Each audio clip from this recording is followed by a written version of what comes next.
Ibrahim AS Part 2. The greatest trial Ibrahim AS was ready to sacrifice his son. Allah accepted his devotion.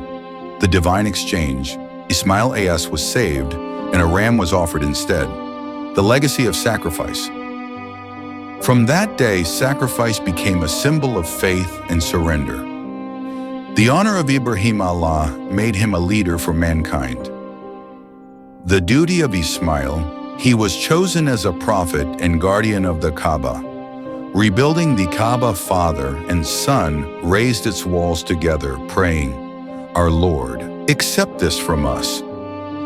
The fulfilled prayer. From Ibrahim's lineage came the final messenger, Muhammad, peace be upon him. Lesson for all hearts. True devotion means giving up everything for Allah. If you want to get a religious video, you must subscribe to Play the Bell icon.